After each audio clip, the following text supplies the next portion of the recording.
welcome back to another video. My name is Geselle and I'm an ultrasound technologist who loves all things Disney and lives in Las Vegas. And I have this channel here to provide to you guys ultrasound awareness, answer any questions that you guys have, share my life here in Vegas and usually Disney, but we all know Disneyland has been closed for the past year. So I've just been bringing you all the content that I can in the last couple of months. And today I'm here with a video that you guys are really looking forward to, which is my personal sonography pros and cons. Now, you guys are probably like, Cons to sonography? well, in any job or any career, there are going to be pros and cons. And just because there are cons doesn't mean I don't love my job. It's just that there are cons to this job, and we just have to face the facts that there are cons to any job. But that doesn't mean that I don't love my job. That's just a disclaimer. I want you guys to know that everyone has their own pros and cons, and today we are going to start with just the pros and then we're going to end with the cons. But every time I'm going to talk about a con, I'm going to tell you a little bit about how you can make that con a little bit better than knowing that there is a con. But with all that being said, thank you guys so much for being here. Thank you for subscribing to the channel if you're already subscribed, and if you're not, what are you doing? What are you waiting for? Go ahead and hit that subscribe button for more videos. Don't forget to hit the like button and grab your snacks and your drinks because we all love snacks here. And let's just get started. All right, you guys, so I have 5 pros and 5 cons. Doesn't mean that there aren't only these 5 pros and these 5 cons. These are just the ones that I wanted to talk to you guys about today. So the first pro we're going to talk about is it's a stable career with good pay and good job opportunities. This field is looking to grow within the next few years. I know it's been kind of difficult with the pandemic, but we still need ultrasound. We are going to need ultrasound for a very long time, not just for all the pregnant women, but because of all the types of exams we do. We do abdomen ultrasounds, venous ultrasounds, arterial ultrasounds, we do brain ultrasounds, lots of pediatric ultrasounds. I mean, ultrasound is like the #1 exam that you're probably gonna get when you go into an emergency room or when you think something is wrong. Your doctor may order you an ultrasound. So ultrasound is just very important, and it's gonna keep going in the next few years. The salary is great for just going to an associate's program or a bachelor's program. So these degrees take 2 to 4 years. It could take a little bit longer, but you know, the salary in general is really good. It can start from $60,000 a year and go up to over $100,000 a year. That's in the highest pay bracket. I mean, if you live somewhere where they pay you really well per hour, or if you get really good contracts at doctor's offices who pay you really well, you know, this job is a really good paying career and it's pretty stable. I mean, I know people who have been ultrasound techs for over 20 years, even 30 years. I know people who have been in hospitals for more than 10 years. It's just a field that's going to continue to grow and is a really good paying job. So definitely that's the #1 pro, I would say. Number 2. The second pro is that you are not just limited to the hospital setting. There are so many different places you can work as an ultrasound technologist. You can work in a hospital, an outpatient clinic, you can work in specialized clinics, doctor's offices, you can work for a mobile company, travel companies, you can travel and get paid really well and see the world.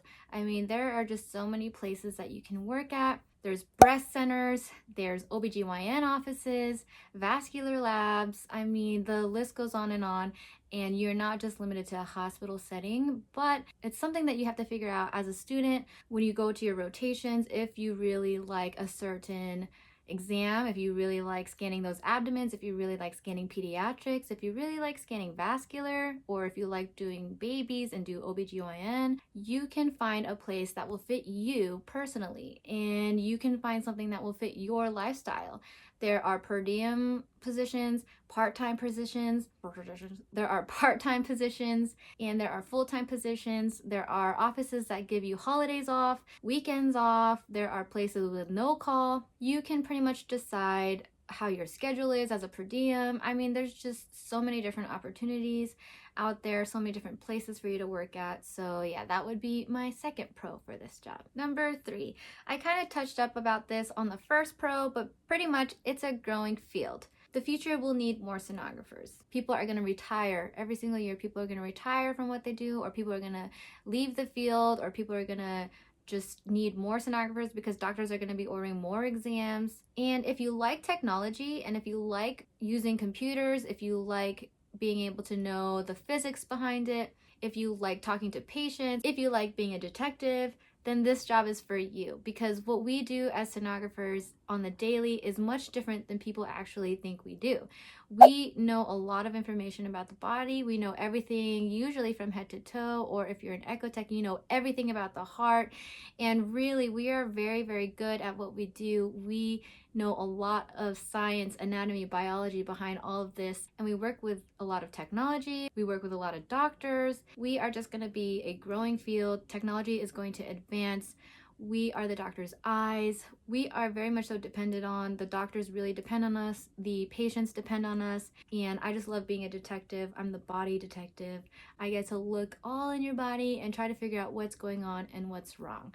So that's definitely the third pro. If these are things that you think are interesting to you, it's really cool. We are very passionate about what we do as sonographers. So yeah, definitely a pro is that it's a growing field and a lot of us love our jobs. The fourth pro, I would say, is that you are going to be helping a lot of people. You are in the main process of trying to figure out and diagnosing these problems for these patients. We have the opportunity to help so many others. We have the opportunity to work with so many doctors. We have the opportunity to figure out what's going on and to help you get one step closer to figuring out what's happening. You work with a team of people. You have nurses and x-ray techs and other CT techs and nuclear medicine. It's a whole field underneath radiology. So in the hospital, you're going to be working with a bunch of people.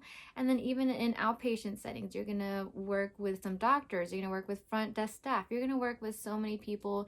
And it's definitely a team job. Even though you are just the sole sonographer and you are taking the images and you are taking the pictures, you are still able to pick up that phone and talk to the radiologist, or go into the reading room and talk to the radiologist. You are still able to talk to your other coworkers and ask them for their opinion or their help.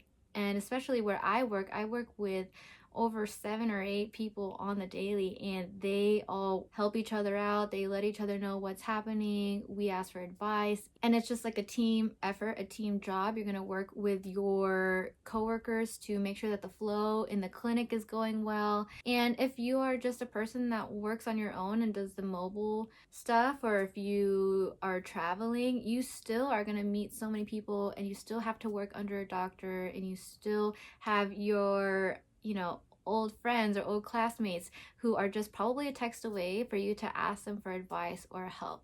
This community is a very helpful community, and that's another pro that I love about ultrasound. The fifth pro that I want you guys to know is that you will be constantly learning every single day. You won't know everything coming out of your program, and you're not going to know every single thing. You're not going to see every single thing from coming out of your program, but as a sonographer, you're going to know a lot of things, and you're going to keep learning a lot of things. There are so many things that I am still learning and continuing to learn, and you can ask any experienced technologist or sonographer after 10, 20 years. They're still seeing new things and things that they have never seen before. It's a very challenging career, but it's very worthwhile. It's very rewarding. And it's definitely a career that I think will push you to come out of your comfort zone. It's going to help you become a better person. You're going to learn how to speak to others and how to work with others and how to be kind to patients and be kind to other people. And yeah, it just makes you a really overall a very knowledgeable person and a tougher person, a smarter person. And this field just really challenges you from beginning to end, and you're really gonna learn so much every single day. I'm over here 4 years later, and I'm still learning things every single day. And it's just such a fun field. It's a great field, and I really do encourage you guys to look at the pros, see if this job really fits your lifestyle and what you're looking for in a career, and it really is a great field to go into. Okay, you guys, now we're going into the cons.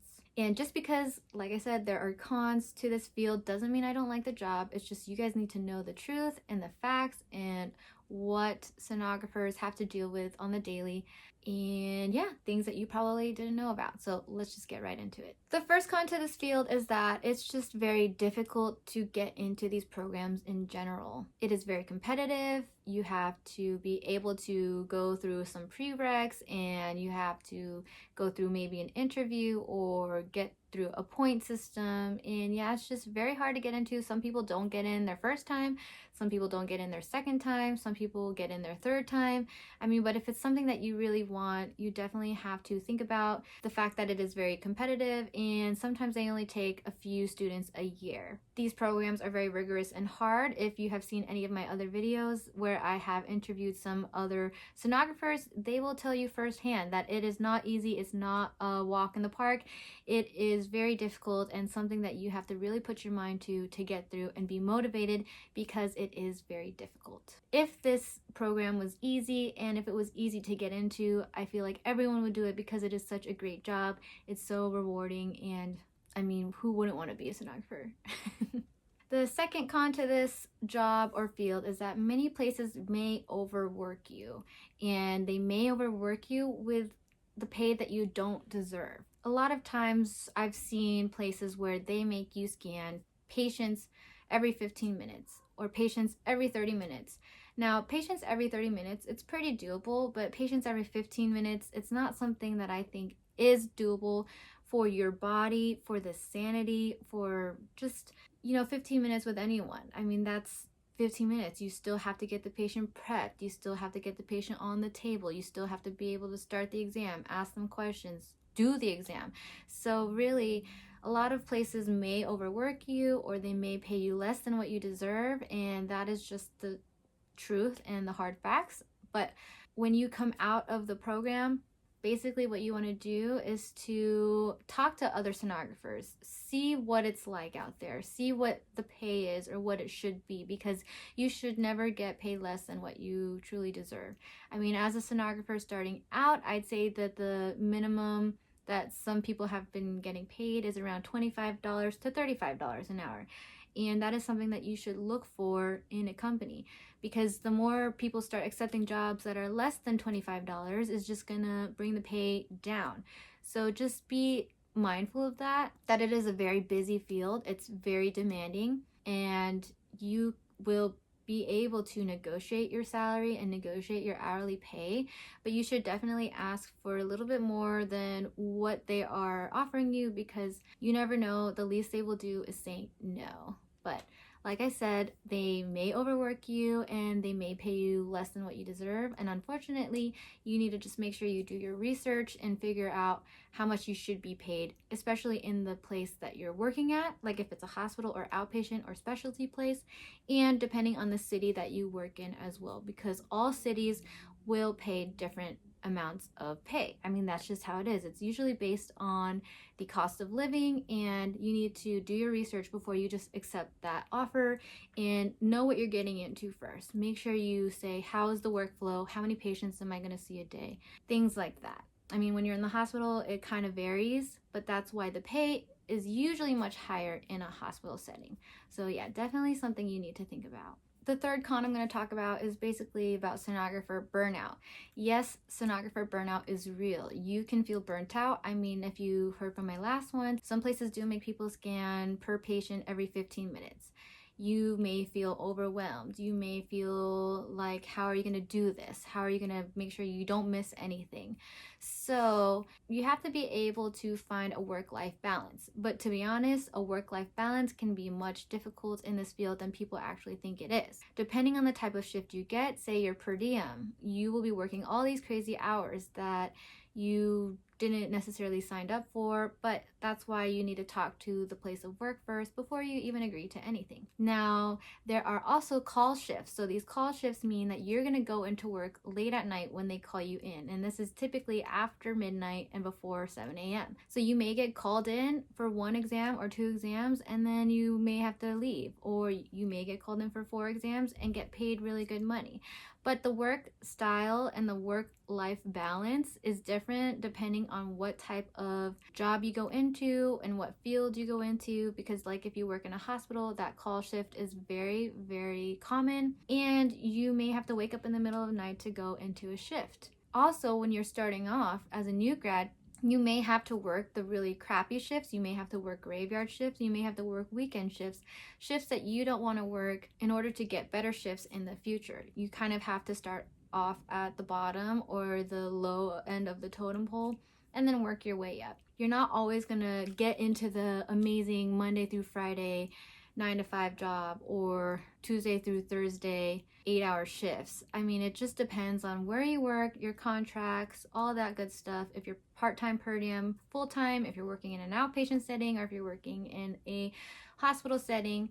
But I just need you guys to know that the work-life balance can be difficult at times. You're gonna be tired a lot of the times, and it's just a fact of when you first start working in this field, you're going to want to get all the shifts that you can and get all the experience that you can. So that may be a con to some of you guys, but you know, there were nights where I would work 1 shift at the hospital, and then I would have to go in and get called in at the middle of the night, and then I'd have to go to another job in the morning the next day. So it just kind of depends on you and where you work. But just know that that may happen. Typically what you're going to do is to weigh out the pros and cons of each place that offers you a position or the position that you're applying for, and make sure you know what you're going to expect. If you're going to have call shifts, if you're going to have graveyard shifts, if you're going to have to work on the weekends, if you're going to have swing shifts, just make sure you go into the field knowing that you're going to put yourself into this and see if it works with your lifestyle. But that is also one of the cons, just because when you're a new grad, you kind of have to just take whatever you can get. And that's my advice. Take whatever you can get, because you need all the experience you can to get those better opportunities and to get those better shifts. The 4th con to this field is that it can be mentally and physically draining. Mentally, I say because we scan a lot of patients, especially in the hospital. We scan patients who are ill or who have gone through surgery or who are going through some of the toughest times of their lives. In outpatient settings, we see patients who are going through miscarriage or are having a fetal demise. It's just things that you're going to see. We see a lot of abnormal things, abnormal pathologies, sometimes babies that we know who aren't going to survive the next day. It's kind of just, it's a lot. It can be really sad. It can be mentally draining, and you have to be strong for yourself and strong for your patients. You really have to do your best to be able to get through all of these exams and to go about your day. It really is a mentally draining job, and then also physically draining. So you're going to be either standing a lot or pushing your machine a lot or sitting a lot, and sometimes in the hospital you're going to be doing some crazy things with your machine or your hands or your arms, because sometimes your patients can't be in certain positions that you need them to be, or they're not, the ideal perfect patient, and they're like vomiting or they're coughing or they're moving a lot or they can't breathe, or patients on ventilators. You're going to be trying to figure out how to provide the best scan and the best ultrasound for this patient. But also there are times where you can't stand or sit in the perfect way that is ergonomically fitting for you. So this can be really draining. I remember when I was working many days straight in the hospital and with my other job, and my hip on my left side was starting to get a lot of pain, or my wrist would get a lot of pain because I was pushing really hard on another patient. That sometimes you have to push really hard on some patients because you're trying to get your ideal image for the doctor. You're trying to figure out what's wrong with this patient. So, it can be mentally and physically draining, and that is something that people need to know before they go into this field. A lot of people do end up with musculoskeletal injuries, and there's all these articles on it, but there are also a lot of people who don't. Those are the people who are typically thinking about how they're scanning, and they're making sure that they're comfortable with every scan that they do. So as far as the mentally and physically draining part, you have to do stuff for yourself. You have to be able to remember that you are helping these people and, do your best for your body. Stretch, work out. Give yourself a break. Give yourself some pampering and relaxation time. But that is a part of this career, this job, the mentally and physically draining part. It just is what it is. But you as a sonographer can do your best to fix that and prevent injuries in the future. So that'll be another video for another day, but really just know that it is mentally and physically draining. The last con, I would say, number 5, is pretty much you're going to be dealing with patients who are angry, mad, upset, or in pain. Like, I know that's like weird to say of it as a con, but it's like you won't be able to go into this field and just expect everyone to be a good patient for you. And unfortunately, you may have to deal with rude doctors, mean nurses, people who are just kind of blow you off, not help you.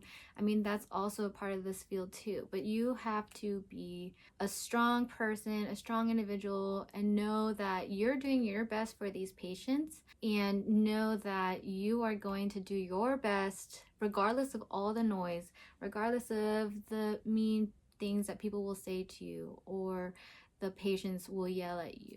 Sometimes these patients are going to be yelling at you and don't want you to touch them. At that point, you just don't do it, and you're like, Okay, if you don't want me to touch you, I'm not gonna do it. remember, at the end of the day, it's your job to try to get these images for the doctor and do your best. A lot of times these patients are coming in anxious and upset, and all you can really do is try to be able to comfort them while you're doing the exam. Let them know you're here to help them. Be empathetic, try to ask them questions, divert their thinking to something else, because that way you can get through your exam and help these patients as much as you can. Having bedside manners and communication skills will make this con much less a con. And, especially with doctors too, don't take anything that they say personally. They are just as stressed out as you are, and just do your best out in this field. Like I said, there are going to be all these amazing pros, and then there's going to be all these cons that are going to really frustrate you and make you kind of like not want to work and not do your job. But at the end of the day, you have to remember why you love your job, why you're doing this, and remember those patients who are really thankful for you. Remember those patients who thank you for what you do, because a lot of times these patients don't even understand how much of an impact you are making in their life. So yeah, there are these cons, but there are ways that you can make these cons much better, as long as you focus on your why, your mindset. You become more aware to what's happening to you and on your job. It really is a great field to go into. When you think about the pros, and there's way more pros than I mentioned earlier, but really just know that if this is something that you want to do, then look at the cons as something that you can grow from. Look at the cons as something that will make you a better person. And that's what I mean by, trying to help you guys figure out, okay, what to do with these kinds of cons. Because I love my job, and there are stressful days, but the pros really do outweigh the cons. And I really enjoy helping others. I really enjoy being able to be independent and do my scan and be able to help the doctors and talk to them and communicate with others. And it really is a great field. So, with all that being said, thank you guys for watching this video. Don't forget to like it and subscribe to the channel.